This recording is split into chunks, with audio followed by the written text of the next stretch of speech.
Greetings, Crowsdale's Village. We're here today with Carlos from our dining services. Carlos, tell us a little bit about yourself. Well, my name's Carlos. This one. I'm a very curious person. I like to know a lot of things. Because of that, I got into different things like being a handyman, cutting grass, getting into cars, got into this job, things like that. Tell us a little bit about your dual last names. First, share with us your dual last names and how that's unique to Hispanic culture. Well, my dual last names are Rosario Jimenez. Rosario coming from my parents, well, my dad, and Jimenez coming from my mom. I'm from Puerto Plata. Okay. That's a pretty popular travel destination. Yes, Yeah. sir. If I was visiting Dominican Republic, what's one dish that I should definitely try? Plátanos con salami y huevo. That'd be plantains, eggs, and salami. So, Is there a genre of music that's unique to the Dominican Republic? I want to say bachata, but everybody listens to that, so. Tell us a little bit about Dominican Republic music.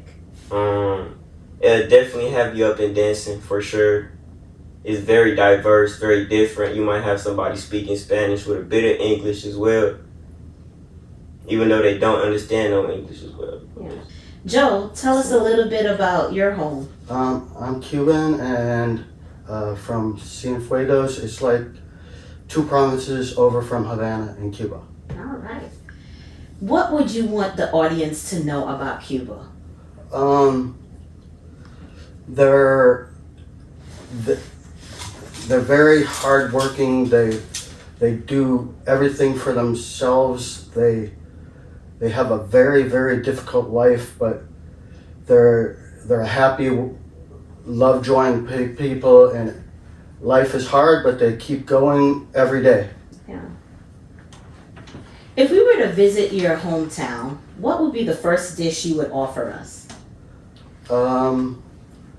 A dish with either beef, pork, or chicken with rice, beans, and salad. Okay. But salads are different there. They're not lettuce. They're usually cabbage and just a little carrots and cucumbers. And then like a vinaigrette kind of dressing. Sounds delicious. What is your favorite traditional dish? I don't eat various things, but the most traditional is ropa viejo. It's translated as old clothes, but it's a stew with stewed meat with sofrito, garlic, peppers, onions, and it's the national dish of Cuba. Is there a family tradition that you look forward to the most? Because Cuba is a different ball of wax than most countries, they do more of Christmas has increased over the years, so has New Year's, but they're more into military holidays. But on Christmas and New Year's and big traditional like city days and country days, they do a lot of live music, food, and like festivals in the streets. So you mentioned holidays being a big thing. How do you celebrate those holidays stateside?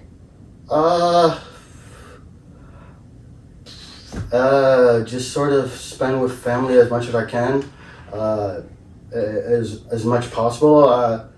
Unfortunately, I work a lot in this world. Yeah. I have 2 jobs besides this one.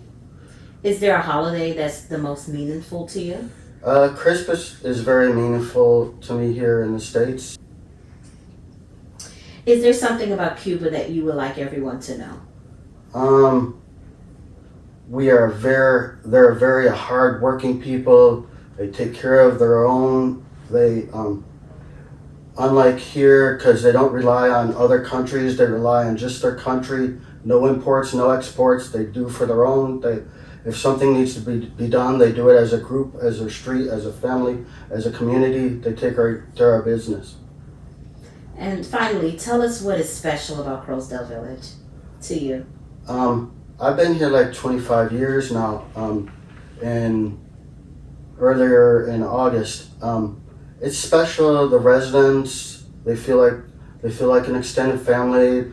Some of the staff, and I do many different jobs in this building, and I serve the residents the best I can, and it just feels like I'm helping this world and helping out the community and helping out Fort Kerrsdale Village. I would also like to say that when you're thinking about a country or a group of people, don't judge them on their government or what's happening in their country, if a war or a famine. Judge them on the people they are, because we all love our family, we all have a heart, we all have a soul, and we're all just trying to do our best in this world. Thank you, Joe. That's a beautiful way to end things.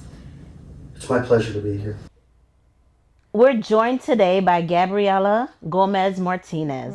Gabby, welcome and thank you for joining us. Thank you. Tell us a little bit about your role here at Kerrsdale Village. I'm a housekeeper in Kerrsdale Village. Actually, next month is going to be my 10-year anniversary, and I started working outside with my cottage people, and I was thinking of moving later on, but never mind. I'm happy where I am. I'm sure they're happy to have you for a decade. That's quite yes. impressive. 10 years of service. Thank you for your service. Thank you. So in honor of Hispanic Heritage Month, we're showcasing employees on campus that help keep the village growing and going, right? Tell us a little bit about the country you represent. Mexico. I came from Mexico when I was 13 years old with mom, dad, and all of my siblings. It was hard leaving grandma and grandpa home, but at the same time, it was exciting to come and scary to come to a new country because I didn't know any English. And at 13, that's when you get, like, oh, I don't want to say something, and people laugh at you because you're not saying it right. So actually working in here too, it helped with my language because, I didn't know any English. High school was really hard. So here that I have to communicate with all of my residents, they help me too. There's some words that I'm like, how do you pronounce that again? So, yeah. Tell me what you enjoy about working at Kerrsdale. I enjoy coming and see my residents and get to see them every week and, and see what I can help them to do and excite, like all of the exciting things that they, like they go on vacations and ask them how they went and they say, okay, we went to this place and, just be with them and check on them every week, it's always nice. Yeah. If we were to visit your hometown in Mexico, is there a food that you would insist that we try? Well, my favorite dish is like tacos and enchiladas rojas, which you don't find them in here in like even on Mexican restaurants, you don't get to find them. Even the tacos, you can find them, but they're not as good as the one, over there on my hometown. So yeah, they're really good. How are they different?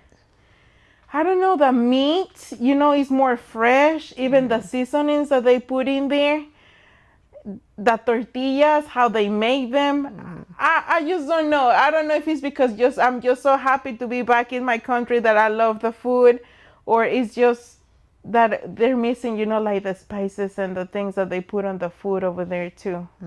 It's different seasonings.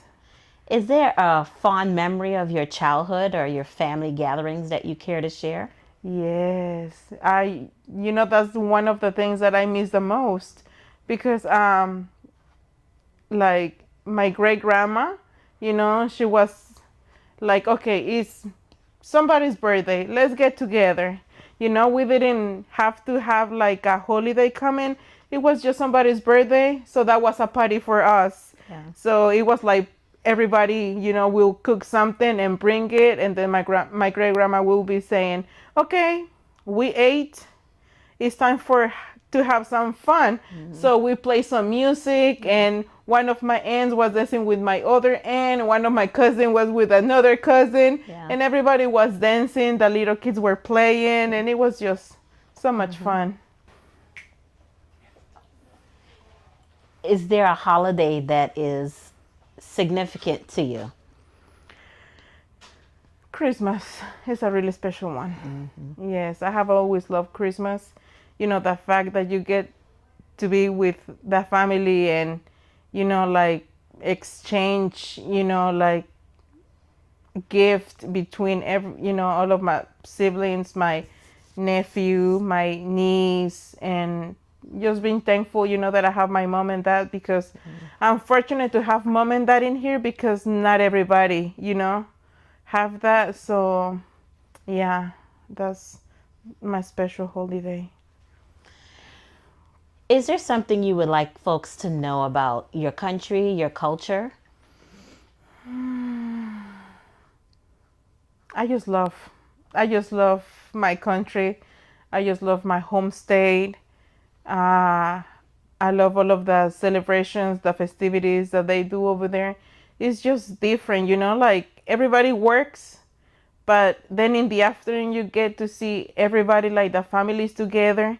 You know, they go to church, and after that they go and have a nice time in there in the garden, just buying an ice cream or something. So they enjoy life a lot more, you know. And here everything is more like rush, you know, like go to work and go to house, and I don't know, it's just, I just love. Thank you so much, Gabby, for sharing with us about your Thank culture you. and your family. And thank you for being a part of the Crowsdale team. Thank you.